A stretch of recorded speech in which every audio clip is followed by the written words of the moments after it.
नमस्कार दोस्तों। आज की इस वीडियो में हम बात करने वाले हैं एक गवर्नमेंट कंपनी की जिसका नाम है इरेडा या Indian renewable energy development agency. तो ये जो कंपनी है ये करीब अभी 2 साल पहले मार्केट में लिस्ट हुई थी, मतलब 2 साल भी अभी नहीं हुए हैं। और अपने इसने अपने इन्वेस्टर का पैसा करीब 4 गुना कर दिया है। आप देखो तो ये करीब 60 रुपये पर लिस्ट हुई थी और अभी इसका करंट प्राइस जो है वो 232 रुपीज़, मतलब लगभग 4 गुना हो गया है। तो आप देखो तो ये इन्वेस्टर के बाद सॉरी, जब इसका आईपीओ आया था लिस्टिंग के बाद ये थोड़ा साइडवेज चली थी। फिर इसने एक अच्छा खासा रैली दिया था और पैसा डबल किया था। उसके बाद अगेन थोड़ा नीचे आई और साइडवेज चली। फिर ये अगेन इसने पैसा डबल किया। फिर ये नीचे आई, थोड़ा साइडवेज चली और फिर यहाँ से इसने एक अच्छी खासी रैली दी। अभी ये वापस नीचे है। तो क्या अब यहाँ से और ऊपर जाएगा या जो रैली थी अब इसकी ख़त्म हो गई है? जैसा यूजली सरकारी कंपनीज में होता है कि एक उनका फेज होता है जब वो काफ़ी अच्छा बुलंद देती हैं, उसके बाद वो काफ़ी लंबे टाइम तक कॉन्सोलिडेट करती हैं या वो नीचे जाती हैं। तो आइए जानते हैं इस वीडियो में। और इस कंपनी से एक न्यूज़ भी आ रही है कि कंपनी जो गवर्नमेंट जिसकी प्रमोटर है वो अपना स्टेक 7% स्टेक सेल करेगी। तो क्या उसका कोई इम्पैक्ट है? क्या उससे शेयर प्राइस नीचे जाएगा या उससे कोई निगेटिव इम्पैक्ट क्रिएट होगा कंपनी के लिए? तो देखिए, ये जो कंपनी है, इस टाइप की कंपनी जो एनालिसिस करने का जो सबसे पहला पॉइंट हमें ध्यान रखना चाहिए वो ये है कि ये एक सरकारी कंपनी है। और देखिए, जो सरकारी कंपनी होती है वो चलती भी सरकार की तरह ही है कि मतलब जिसकी सरकार चल रही है वो उस हिसाब से ही चलेगी। अगर सरकार का मूड है कि उसे इस सेक्टर के लिए काम करना है तो इस टाइप की कंपनी बहुत तेज चलती हैं। बट अगर सरकार को लगने लगे कि यार अब इलेक्शन हारने वाले हैं या फिर हमें फंड्स कहीं और एलोकेट करने हैं, हमें किसी दूसरे सेक्टर पे फोकस करना है, ठीक है, तो वहाँ पे क्या करती है गवर्नमेंट की इन सेक्टर्स में पैसे कम लगाती है, फिर इन सेक्टर्स के लिए बहुत मुसीबत हो जाती है। तो ये बात हमें याद रखनी है कि ये जो कंपनी है ये एक सरकारी कंपनी है। It is not a private company. देखिए, ये जो कंपनी है अगर आप देखो तो ऑब्वियसली मतलब इसकी पॉजिटिव बात अगर हम करें तो देखो, पॉजिटिव तो पॉजिटिव है ही है। आप कुछ भी देखो, इसके सेल्स एंड प्रॉफिट, ठीक है, आप देखो सेल्स इसके डबल डबल डिजिट में कंपाउंड कर रहे हैं। प्रॉफिट आप देखो like double digit, not double digit बल्कि लाइक मोर देन 30-45% इनका प्रॉफिट ग्रोथ है। ठीक है, रिटर्न ऑन इक्विटी भी डबल डिजिट में है। तो यहाँ पे आप देखो तो कंपनी में कुछ भी बुराई नहीं दिख रही है। द ओनली थिंग इज कि हम जब इस टाइप की कंपनी हम एनालाइज करते हैं तो हमें इनका फ्यूचर देखना पड़ता है। क्योंकि देखिए, ये कंपनी अभी रिसेंटली लिस्टेड है, मतलब ज़्यादा टाइम नहीं हुआ। तो वैसे तो हम किसी कंपनी जो एनालाइज करते हैं तो सबसे पहले उसका इतिहास देखते हैं, क्योंकि हमें इतिहास से पता चलता है कि इसका फ्यूचर कैसा होगा। मतलब मान लीजिए कोई बच्चा है, वो अपने स्कूल टाइम पे टॉपर था, उसने आईआईटी वगैरह निकाल रखी हो, तो हम एक गेस कर सकते हैं कि हाँ उसने आगे चल के उसका फ्यूचर अच्छा होगा। हाँ, अगर उसने नहीं कर रखा है तो ये जो ही नहीं उसका फ्यूचर खराब हो, बट उसकी प्रोबेबिलिटी थोड़ी कम रहती है। अ पर्सन हुआ है जिसने मेहनत ज़्यादा की है पास्ट में, उसका फ्यूचर का भी रहता है कि हाँ वो और आगे भी अच्छा ही करेगा। बट चूंकि इस कंपनी में हमें हिस्ट्री नहीं है तो इसलिए हम हिस्ट्री पे फोकस नहीं करेंगे। और वैसे भी इस टाइप की जो कंपनीज होती हैं यहाँ पे हम हिस्ट्री नहीं देख सकते, क्योंकि इस टाइप की जो कंपनी होती है फ्यूचर सेक्टर होते हैं कि आने वाले टाइम में कैसा होगा। तो ये जो कंपनी है, जैसे मेरे कई सारे कलीग्स हैं जिनके पास ये शेयर है, तो मैंने उनसे पूछा कि यार इस कंपनी में क्यों इन्वेस्ट किया है। तो उन्होंने बोला यार ये भाग रही थी इसलिए हमने इन्वेस्ट कर दिया। ठीक है, मैंने उनसे पूछा यार कंपनी क्या काम क्या करती है। तो वो लोग बोल रहे यार ये ग्रीन एनर्जी में है और इसे कुछ सोलर पैनल विंड पैनल बनाती होगी। तो एक्चुअली उन लोगों ने इस पे रिसर्च नहीं किया था प्रॉपर कि इस कंपनी के बारे में पता करें क्या कर रही। उनका बस ये था कि भाई सरकारी कंपनी है भाग रही है और अभी सारी सरकारी कंपनियां भाग रही है तो हम भी इसमें पैसे लगा देते हैं। बट ये गलत अप्रोच है। देखिए, संयोग से आपके पैसे बन गए, बट वो एक अच्छा तरीका नहीं है लॉन्ग रन के लिए, क्योंकि आप कभी ना कभी फंसोगे। जैसे ये कंपनी ग्रीन एनर्जी में है बट ये कोई प्रोडक्ट नहीं बनाती है। मतलब ये ऐसा नहीं कि कोई विंड पैनल बना रही है या सोलर पैनल बना रही है या इलेक्ट्रिसिटी जनरेट कर रही है। ये जो कंपनी है वो लोन देती है उन कंपनीज को जो ग्रीन एनर्जी में काम करते हैं। ठीक है, मतलब मान लीजिए मैंने अपना एक स्टार्टअप खोला और मुझे सोलर पैनल बनाना है, तो मैं इस कंपनी के पास जाऊंगा, बोलूंगा यार मुझे लोन चाहिए। तो ये कंपनी बेसिकली लोन देती है उन लोगों को जो ग्रीन एनर्जी में काम करते हैं। तो ये जो कंपनी है वो एक्चुअली एक एनबीएफसी कंपनी है, non banking finance corporate company. तो देखिए, अब जो भी कंपनी एनबीएफसी में होते हैं उसमें ग्रोथ कोई बड़ी बात नहीं होती है, क्योंकि तो लोन जो बिजनेस है, लोन तो ऐसा है कि अगर आप लोन किसी को भी दोगे तो लोन लोग लेने को तैयार हैं। ठीक है, बात है वसूल करने की, क्या आप वसूली कितने अच्छे से कर सकते हो, आप लोन की रिकवरी कैसे कर सकते हो।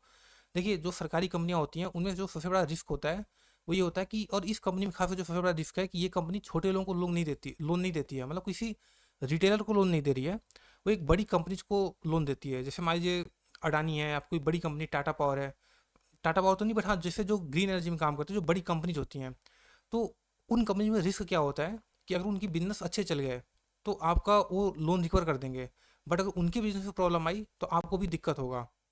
जैसे एग्जांपल के लिए, और आप जैसे येस बैंक है, आप देखो तो वो एक टाइम पे इंडिया का फास्टेस्ट ग्रोइंग बैंक था, बट वो कॉर्पोरेट्स को लोन देते थे, और उन्होंने जब डिफॉल्ट किया तो उस कंपनी का शेयर प्राइस का हालत देख सकते हो आज क्या है।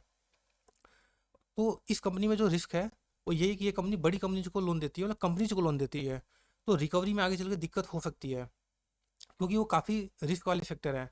जैसे आप जानते हो, लेट से ये कंपनी है, उसने किसी बड़े बिजनेसमैन को लोन दिया, ठीक है, और कोई पॉलिटिशियन इलेक्शन जीत गया, तो वो बिजनेसमैन उस पॉलिटिशियन के पास में गया, उसने बोला यार तुम किसानों को लोन माफ़ करा रहे हो तो एक काम करो, मैंने लोन लिया, मेरा भी लोन माफ़ करा दो।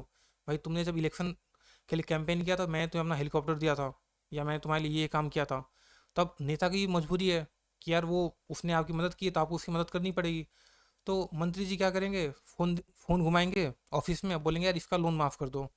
तो अल्टीमेटली जो बर्डन है वो कंपनी के ऊपर आता है कि उसे अपने बुक्स ऑफ अकाउंट में उसको राइट ऑफ करना पड़ेगा उस लोन को, जो कि अल्टीमेटली उसके लॉस में होगा। तो ये एक रिस्क फैक्टर इस टाइप की कंपनीज के लिए, जो भी कंपनी लोन देती हैं, खास करके जो कॉर्पोरेट्स को लोन देती हैं। तो क्या ये कंपनी खराब है? देख, कंपनी खराब नहीं, कंपनी काफ़ी अच्छी है, और ऑब्वियसली इसके ग्रोथ पोटेंशियल भी बहुत ज़्यादा है, क्योंकि आने वाले टाइम में ग्रीन एनर्जी जो है वो जाहिर सी बात है, हम कोयला जला के लगातार हम एनर्जी नहीं बना सकते। शायद एक टाइम आएगा जब कोयला ख़त्म हो जाए। तो इस कंपनी का फ्यूचर तो है, मतलब इस सेक्टर का फ्यूचर है, बट क्या इस सेक्टर में यही कंपनी है जो सर्वाइव करेगी? क्या यही है जो बहुत अच्छा करेगी? तो देखिए, ये एक दिक्कत है इस कंपनी के साथ में कि एनबीएफसी ये लोन दे रही है। इसके अलावा और क्या दिक्कत है, वो है कि पॉलिसी गवर्नमेंट के साथ में चेंज होती है, जो मैंने आपको पहले बताया। इसके अलावा जो तीसरी दिक्कत है वो लिक्विडिटी की या मूड ऑफ द मार्केट की, कि मार्केट के अंदर ना स्टॉक मार्केट साइकिल्स चलते हैं, कि एक टाइम आता है जब सारे पैसे लोग एक पर्टिकुलर सेक्टर में लगाते हैं, उसके बाद वो पैसा वहाँ से वो शेयर बढ़ते हैं, फिर वहाँ से पैसा निकलता है, फिर वो किसी दूसरे सेक्टर में जाता है। तो हो सकता है कि क्या पता इसका जो रैली थी वो ख़त्म हो गई हो, अब धीरे धीरे इसमें से पैसे निकले और किसी और सेक्टर में जाएं, इसकी संभावना है। क्योंकि देखो, आप धीरे धीरे आप देखो तो जितने पीएसयू कंपनीज हैं, धीरे धीरे उन सभी के शेयर भाई थोड़े नीचे आ रहे हैं। बट इसका मतलब क्या ये कि वो रैली खत्म हो गई? देखिए, कोई नहीं जानता, मतलब मैं आप या कोई भी कितना बड़ा एनालिस्ट हो, उसको नहीं पता कि रैली खत्म हो गई है। किसी को नहीं पता, क्या होता है वो यहाँ से फिर से बाउंस बैक दे दें। जैसे ये जो कंपनी है, अगर इसका टेक्निकल देखो अगर आप, तो आप देखो अब ये करीब 28% डाउन है, और ये अपने मेजर सपोर्ट पे आ गई है। ये जो इसका पुराना रेसिस्टेंस था, अब ये सपोर्ट बन गया है यहाँ पे। अब ये ऊपर से आई है, और अगर ये यहाँ पे आए तो आप इसके अंदर इन्वेस्टमेंट का सोच सकते हो, अगर आपकी कंपनी अच्छी लगती है। क्योंकि देखिए, ये जो कंपनी है ये रिस्की इन्वेस्टर्स के लिए, जो हैवी ड्राइवर्स हैं उनके लिए है, कि जो लोग अपने पैसे पर रिस्क लेना चाहते हैं। जैसे अगर आप यंग हो, 22 23 25 साल आपकी एज है, आपको फैमिली की कोई रिस्पॉन्सिबिलिटी नहीं है, आपको मतलब आप मनी को जैसा आप यूज़ करना चाहते हो वैसे कर सकते हो, तो हाँ, आप इस टाइप की कंपनी आपको जरूर जाना चाहिए, क्योंकि जहाँ पे रिटर्न का पोटेंशियल बहुत ज़्यादा होता है। बट लेट से अगर आप एक मैरिड पर्सन हो, आपके बच्चे हैं, आपको स्कूल की फीस भरनी है, और आप अपने पैसे से ज़्यादा रिस्क नहीं ले सकते, तो आपको इस टाइप कंपनी से दूर रहना चाहिए, या बहुत ज़्यादा इन्वेस्टमेंट नहीं करना चाहिए कि बल्क आपने बहुत ज़्यादा पैसा लगा दिया। छोटा मोटा इन्वेस्टमेंट आप कर सकते हो, रिस्क ले सकते हो थोड़ा बहुत, बट बहुत ज़्यादा नहीं करना चाहिए। और आपको इसके अंदर आप दिखेगा भी, अगर एक बार हम इसके यहाँ इन्वेस्टर में जाएँ, तो आप देखो तो इसमें प्रमोटर जो 75% है, जो गवर्नमेंट है। एफ आई ने थोड़ा खरीदा है, बट इंडिया की जो म्यूचुअल फंड कंपनी जो डी आई आईज हैं, आप देखो तो कंटिन्यूसली बेचे जा रहे हैं। जो 4.3% 37% स्टेक था दिसंबर 2023 में, उसके बाद घट के 0.94 हो गया, और अभी और घट के 0.42 हो गया। तो मतलब डी आई जो है वो लगातार इस कंपनी को बेचे जा रहे हैं, और खरीद कौन रहा है? पब्लिक खरीद रही है। आप देखो दिसंबर 2021 में इस कंपनी के पास मतलब करीब 13 लाख और इन्वेस्टर्स थे, मतलब 13 लाख लोग थे जिनका इस कंपनी का शेयर खरीदा था, और आज ये बढ़ के 22 लाख हो गया है। मतलब ज़्यादा, मतलब बहुत ज़्यादा रिटेल पब्लिक इस शेयर के अंदर घुस गई है, इस उम्मीद में कि यार अब ये शेयर बहुत ज़्यादा मतलब जितना इसने पहले भागा भी और भागेगा। तो ये एक रिस्क है इसके अंदर। और इसके एक न्यूज़ भी आई थी, आप देखो तो इससे न्यूज़ थी कि जो सरकार है वो अपना 7% स्टेक बेचेगी। हालांकि वो क्यूआईपी कर रहे हैं, मतलब उस बेचने का जो पैसा है वो कंपनी की ग्रोथ में ही लगेगा, तो एक एक्चुअली पॉजिटिव न्यूज़ है। और इसका आप कैसे वेरीफाई कर सकते हो? एक्चुअली न्यूज़ 2 3 दिन पहले की है, और जिस दिन ये न्यूज़ आई थी, यूजुअली क्या होता है कि जब कोई प्रमोटर अपना स्टेक बेचता है, तो शेयर प्राइस गिरते हैं, वो नेगेटिव सेंटिमेंट क्रिएट करता है। बट उस दिन ये इसका शेयर प्राइस गिरा नहीं था, इनफैक्ट उस दिन इसका शेयर प्राइस बढ़ा था। तो हम ये बोल सकते हैं ये न्यूज़ कोई बहुत बड़ी न्यूज़ नहीं थी, मतलब इसका इम्पैक्ट कोई लॉन्ग रन में बहुत अच्छा नहीं है, मतलब कोई बहुत फ़र्क नहीं पड़ता है। तो अभी इस कंपनी में करे क्या?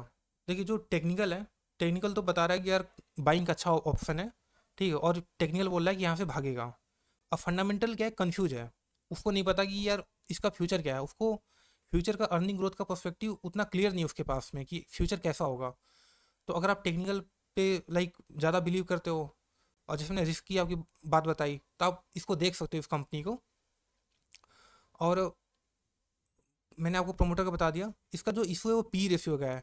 आप पी रेशियो देखो, तो इसका पी रेशियो जब लिस्टिंग हुई थी उस टाइम करीब इसका 10-12 का पी रेशियो था, जो बढ़ के इस टाइम पे 60 चला गया था, और अभी नीचे आ रहा है। हिस्टोरिकली अगर आप देखो तो सरकारी कंपनीज को वैल्यूएशन मतलब हिस्टोरिकली सिंगल पी रेशियो रहता है, लाइक बिलो 10 रहता है। तो इसकी जो ग्रोथ हुई है मोस्टली इसमें पी रेशियो का ज़्यादा हाथ है, कि इसके अंदर डिमांड बहुत ज़्यादा थी, लोगों ने बहुत ज़्यादा इसको खरीदा है, अर्निंग ऐसा नहीं कि बहुत ज़्यादा भी बढ़ी हो। मेन इसका जो ग्रोथ है वो पी रेशियो की वजह से आया है। तो अगर फ्यूचर में इसका पी रेशियो नीचे जाएगा तो इसको काफ़ी ज़्यादा डेंट पड़ेगा। तो ये कंपनी जो है आप देख सकते हो, होप आपको वीडियो अच्छा लगा हो। ठीक है, जैसे मैंने आपको बताया कि रिस्की इन्वेस्टर्स के लिए है कंपनी, ये सबके लिए नहीं है। ठीक है, और इसमें ज़्यादा कुछ है नहीं, क्योंकि देखिए ये स्टोरी की बात है कि आने वाले टाइम में ये जो आप स्टोरी सोच रहे हो वो प्ले आउट होगी कि नहीं होगी। जैसे आपने एक कहानी बनाई है कि आने वाले टाइम में ग्रीन एनर्जी बहुत अच्छा करेगी, तो आप उस कहानी पर बेट ले रहे हो, आप उस कहानी पर शर्त लगा रहे हो कि हाँ ये कंपनी, ये जो मैं सोच रहा हूँ वैसा ही होगा। और आप सही निकले तो जाहिर सी बात है बहुत ज़्यादा पैसा बनाओगे। बट जैसे एग्जांपल के लिए मैं आपको बताऊं, जैसे एक कंपनी है आर पावर करके, तो आप देखो ये कंपनी कब लिस्ट हुई थी, ये सन 2008 में लिस्ट हुई थी। तो उस टाइम भी अगर कोई कहानी उस टाइम बनाता कि यार इंडिया के घरों में एसी नहीं है, स्कूलों में एसी नहीं है, घरों में फ्रिज नहीं है, इंडिया के लोग बहुत गरीब हैं, और आने वाले टाइम में पावर का डिमांड बहुत ज़्यादा बढ़ेगा, तो पावर कंपनी अच्छा करेंगी, तो ये कहानी उस टाइम भी सही थी। बट ये कंपनी उसका बेनिफिट नहीं ले पाई। ठीक है, तो कई बार जब हम कहानियाँ बुनते हैं तो कहानियाँ आगे जाके सच होती हैं, पर जरूरी नहीं कि जिस कंपनी में आपने इन्वेस्ट किया वो कंपनी उस कहानी को फुलफिल कर पाए। ऐसे ही आप जेबी पावर का देख लो, हालांकि टोटली डिफरेंट सेक्टर है, लेकिन फिर भी मैं आपको बता रहा हूँ कि जो लोग सोचते हैं कि यार ऐसा होगा फ्यूचर में, जैसे यहाँ पे 2005 में उस टाइम ये शेयर हो गया था कि मोर देन आई थिंक 5-6 गुना तो हुआ होगा। उसके बाद ये लोग सीधा आसमान से पाताल पे आ गया। तो जो उस टाइम जो स्टोरी बिल्ड की थी, ऐसा नहीं कि उस टाइम वो स्टोरी गलत थी, बट हाँ ये कंपनी उस स्टोरी को प्ले आउट नहीं कर पाई। तो अ, इसी तरह जो इरेडा कंपनी है इसके साथ भी आने वाले टाइम पे एक रिस्क फैक्टर हो सकता है, मतलब हो सकता है, जरूरी नहीं है। देखिए स्टॉक मार्केट में श्योरिटी नहीं होती किसी भी बात की। ठीक है, एक कहानी आप प्ले आउट करते हो, आप सोचते हो, और अगर वो चल गई तो आप अच्छे पैसे बनाते हो, नहीं चलती तो लॉस भी होता है। तो आपको इस कंपनी को कंटिन्यूसली मॉनिटर करना पड़ता रहेगा, आपको हर हर क्वार्टर इसके रिजल्ट चेक करने पड़ेंगे, कंपनी नया क्या कर रही है आपको ये ट्रैक करना पड़ेगा। और जाहिर बात है, अगर आप रिस्क ले सकते हो ये कंपनी, इसी के लिए तभी आप इन्वेस्टमेंट करो। होप आपको अच्छा ये वीडियो अच्छा लगा हो। अगर आपको ये वीडियो अच्छा लगा तो आप लाइक कर सकते हो, इसके लिए आप मेरे चैनल को देख सकते हो। मेरे चैनल का नाम था कठिन है, तो आप चाहो तो सब्सक्राइब भी कर सकते हो, ताकि आपको नेक्स्ट टाइम याद रहे कि आपने किस चैनल पे वीडियो देखा था। Thank you.